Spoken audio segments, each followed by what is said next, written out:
Now we're doing the digestive system and its anatomy.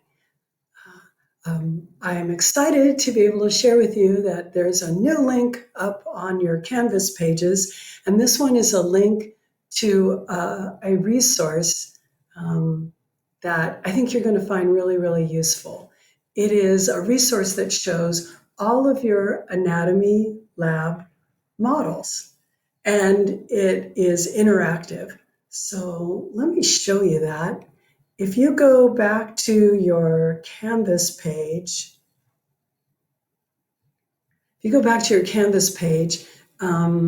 this is what the lab one looks like. And I've got a new link here. It says Anatomy Models website. If you click that, it'll take you here. And these are all the models that we use at Cerritos College. And you'll see here they're divided up into the different organ systems. We're working on the digestive system this week. So if you click that, it'll take you to views of all of the different lab models. And then if you look even deeper into it, let's look at the mandible.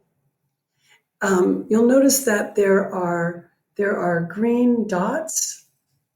And there are green dots here, like there. Okay. There are green dots, and those individual green dots are clickable links. So if you want to know what this particular object is, then if you click on the green dot, then the answer will pop up. I don't know how to find my tools anymore.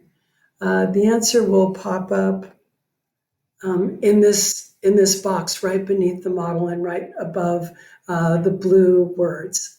So you've got that resource for you starting now, and there's a link to it from the lecture homepage and from your lab homepages.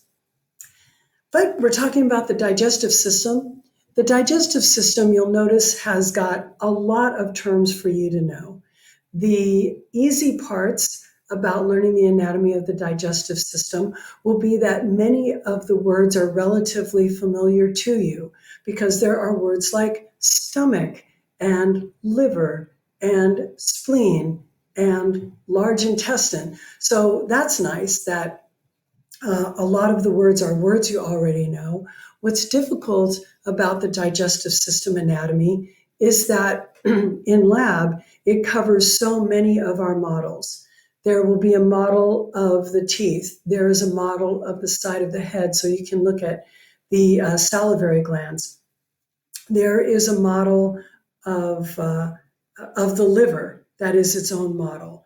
There's a model that's just got like a part of it's got the pancreas and a part. There are so many individual models. So I'll try and walk you through those in this particular set of lectures. Let's start out with a discussion of, in general, the digestive system. In general, the digestive system includes the digestive tract, which is a tube that runs through the middle of your body. It's kind of funny to think about it, but this tube that starts with your mouth, goes down the esophagus, through the stomach, small intestine, large intestine, out the rectum and anus, that is a tube that is kind of a tube of the outside world that just happens to run through the middle of your body. And that tube is called the digestive tract. But the digestive system also includes accessory organs. And the accessory organs are things like the teeth. It's not a part of the tube, but it is important for digestion that you be able to take a bite of food and chew it. Your tongue, your liver, your gallbladder, your salivary glands, your pancreas, these are all accessory organs. Let's start with the different parts of this tube and make sure that you're able to know the path that whatever you ate is taking on its way through your digestive system. So digestion starts in the oral cavity, which you may refer to as your mouth, but called the oral cavity. Then you will swallow something and it will go down your throat, but you now know after respiratory system that the throat is properly referred to as the pharynx. Food is only meant to go down the oropharynx and the laryngopharynx. Food's not meant to go up into the nasopharynx. From the pharynx, it's going to go down the esophagus, and the esophagus travels through the mediastinum, and it basically is trying to carry food pretty much as quickly as possible from your throat down to your stomach. Food's going to spend quite a bit of time in the stomach, probably 2 to 4 hours, before it heads into the small intestine. Make sure you know the parts of the small intestine in order. The first part is called the duodenum. Many professors pronounce that duodenum. Then the next one is the jejunum. I don't know if there's more ways to pronounce that. And the third part of the small intestine is the ileum. Some students have shared with me that the way they remember the order of the parts of the small intestine is to think of it as like the world's most tedious DJ ileum. So that's the order: duodenum, jejunum, ileum. I should point out that ileum in the small, as a part of the small intestine, is spelled differently from ileum as a part of the pelvis. Yeah, I don't know why either. But the ileum, when it comes to the small intestine, is ILEUM. The part of the pelvis was ILIUM. So this is ILEUM. That's not a typo. Then it goes into the large intestine. The large intestine starts with a sac, a pouch-like dead-end street sort of area known as the cecum. And the appendix gets attached here to the cecum. Make sure you can identify the appendix on your lab models because it's such an easy word for us to remember. Most of us know the word appendix or have known someone who had an appendicitis. And I just hate it when students miss that question on a lab final just because they didn't recognize it on the model. On the models, it does not look like it looks here on the drawing.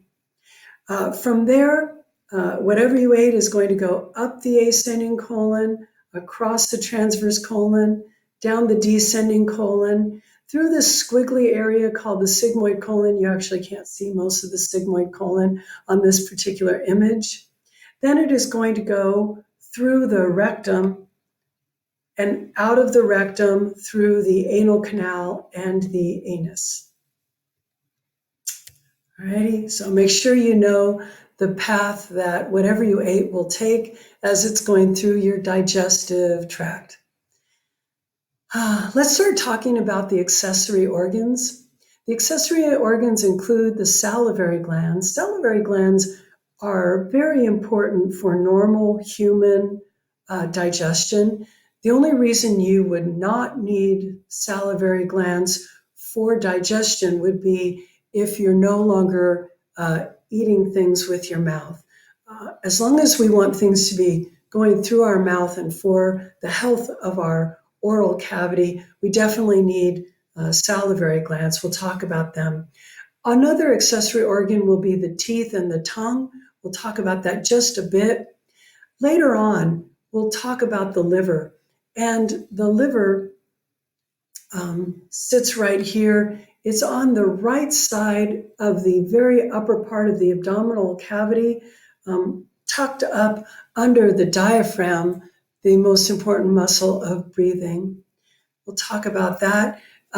Attached to the underside of the liver is a green structure that's called the gallbladder. That's all smooshed together as one word, gallbladder. And we will also talk about a very important organ for the digestive tract, the pancreas. If the pancreas rings a bell with you, it's because the pancreas not only is part of the digestive system, but it's also part of our endocrine system. The pancreas is the organ that has areas in it that make insulin. However, about 98% of the weight of the pancreas, which is hidden back behind the stomach, about 98% of its weight is occupied with making enzymes that allow you to break down the nutrients that you've eaten. So the enzymes of digestion, most of them are made by the pancreas. Let's do a quick review of the mouth. I say a quick review because we did basically review this when we were learning the respiratory tract. Let me get my laser pointer out. Here you go.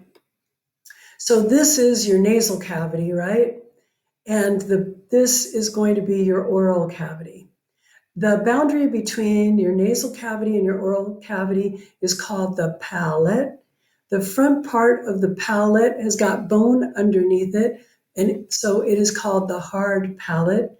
The posterior part of the palate is made out of soft tissue. It does not have bone there, and it's called the soft palate. The uvula hangs, it's the very end of the soft palate. Every time you swallow this soft palate, it gets smooshed up into this part of the pharynx, and it keeps food from going up into your nose when you swallow. So we're very happy to have a soft palate. Here in the oral cavity, we also have got the tongue. Let me remove this big arrow. Okay. We also have the tongue, and the tongue is unusual for a number of reasons. But the thing that always strikes me about the tongue is that the tongue seems to have its own little mind. Whenever we are eating, we are chewing on food, and your tongue is busy rolling that food up into little balls and smashing it between the molars on one side of your mouth, rolling it up, smashing it on the other, rolling it up, smashing on the other. And in between, it is busy dancing out of the way of your teeth so that it doesn't get bitten. Your tongue does all of that while you're eating, and it's very easy for you to eat and be watching this video at the same time and not thinking about what you're doing. So it's funny to me, it feels like the tongue's got its own little mind. I don't know if this has ever happened to you when you're at the dentist, but when you're at the dentist, you really don't want your tongue to be like gently caressing the finger or of the dentist or the tools of the dentist that's working there. But if you're not paying attention, your tongue is going to be exploring what's going on over there. And then you bring your mind to it and you go, no, tongue, go to the other side of the mouth. And then as long as you're thinking about it, your tongue will obey. But as soon as you quit thinking about it, your tongue's back there creeping out your dentist. Tongue is funny. The oral cavity, the hard palate is the front part because there's bone under it. The back part is the soft palate. It ends in the uvula, dangling from the back. Now, while we're looking here in the oral cavity, we can get our first look at our teeth. We've got an upper arcade that are all embedded in the maxilla, the lower arcade that is embedded in the mandible, and here we've got our tongue. You can see our first set of tonsils right here. We're going to start with the oral cavity at the beginning of our next video.